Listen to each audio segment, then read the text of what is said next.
Hello दोस्तों, आप सभी का स्वागत है एक नई कहानी में। आज की हमारी कहानी भाई बहन का मिलन। फिर से भाभी नैना का फ़ोन था, रूही के फ़ोन पर। एक भाभी ही थी जो रूही को समझती थी। रिश्तेदार ने व सगे भाई तक ने रूही का साथ छोड़ दिया था। रूही ने जैसे ही फ़ोन उठाया तो भाभी बहुत उदास और कहने लगी, रूही पापा जी बहुत याद आते हैं।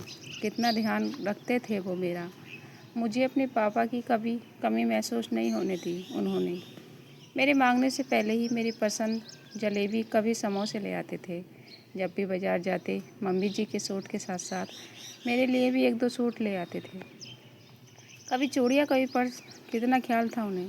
तुम्हारे जाने के बाद अपना सारा प्यार मुझ पर लौटा दिया, लेकिन अंदर कहीं न कहीं एक खालीपन भी था। उनके मन में मैं सब समझती थी पर कुछ कह नहीं पाती थी। रूही, तुमने एक बहुत अच्छी ननद साबित हो गई, मगर माफ़ करना, तुम एक अच्छी बेटी, एक अच्छी बहन नहीं बन पाई। शायद अब तुम्हें महसूस हो रहा होगा माँ बाप का दुख, क्योंकि अब तुम भी माँ बन चुकी हो। न जाने क्यों तुमने इतना प्यार परिवार होते हुए एक गलत फैसला लिया, जिससे सारे परिवार की खुशियाँ बिखर गई। रूही, पापा शायद आज हमारे बीच होते अगर उन्हें इतना दुख ना मिला होता तो। मम्मी जी भी आजकल काफ़ी बीमार रहती हैं, अंदर ही अंदर कहीं ना कहीं घुल रही हैं। तुम सोच रही होगी कि आज मैंने तुम्हें ये सब बातें क्यों बताई, क्योंकि पापा जी के जाने के बाद तुम्हारे भैया बिल्कुल चुप हो गए हैं। मैं नहीं चाहती कि वह भी इस गम में भूल जाएं और कुछ कर बैठें। इसलिए मैं चाहती हूँ कि बहन भाई फिर से बात करो, मिलो। इससे पापा जी की आत्मा को शांति मिलेगी और हमारे परिवार में फिर से खुशहाली आएगी। तुम्हारे बिन आज भी एक घर अधूरा है। तुम्हारा भाई भी कलाई आज भी सूनी है। मुझसे देखा नहीं जाता। घर में हर समय एक अजीब सा सन्नाटा पसरा रहता है। वैसे देखा जाए तो मैं कितनी भाग्यशाली हूँ जो मुझे इतना अच्छा परिवार मिला। माँ बाप से बढ़कर प्यार करने वाले सास ससुर, तुम जैसी ननद, दो प्यारे बच्चे। मैं जानती हूँ तुम्हारे भैया थोड़े सख्त स्वभाव के हैं, लेकिन उन्होंने अपनी सारी जिम्मेदारियाँ अच्छे से निभाई हैं। लेकिन मैं भी अपनी सारी जिम्मेदारियाँ अच्छे से निभाना चाहती हूँ। तुम्हें फिर से घर का हिस्सा बनते हुए मैं देखना चाहती हूँ।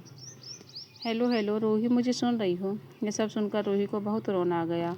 वो कोई जवाब न दे पाई और उसने फ़ोन काट दिया।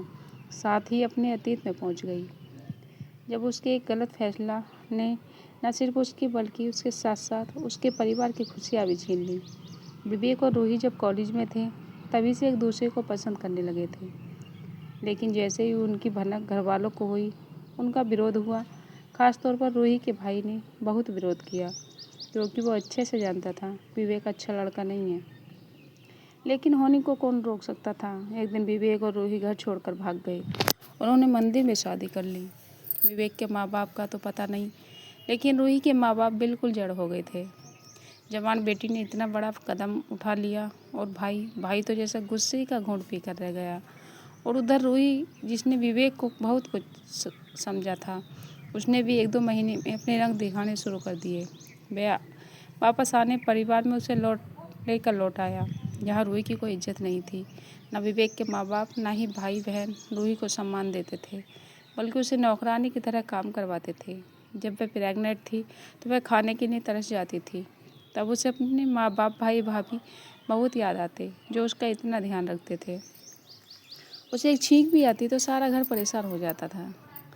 यहाँ पर कोई नहीं था उसका ध्यान रखने वाला। काम तो नौकरानी वाला करवाया जाता था। खाने के टाइम उसे घंटों भूखा रखकर तो सूखी रोटी दी जाती। विवेक अपनी बची हुई पढ़ाई पूरी करने के लिए फिर से कॉलेज जाने लगा और दिन भर से बाहर रहता। उस पर जो बीत रही थी किसी से कह भी नहीं सकती थी। ना कोई दोस्त, ना कोई रिश्तेदार, कोई नहीं था उसकी सुनने वाला। अंदर ही अंदर घुट रही थी। एक बेटा और एक बेटी होने पर भी उसे कोई सम्मान नहीं था। घर में बस उसकी जगह थी तो बस एक नौकरानी की। धीरे धीरे पति विवेक ने भी उसे दोषी ठहराना शुरू कर दिया। विवेक को अंदर ही अंदर बहुत ज़्यादा पश्चाताप था कि उसने ऐसा गलत काम किया, लेकिन उसने सारा दोष तो रूही के माथे मढ़ दिया।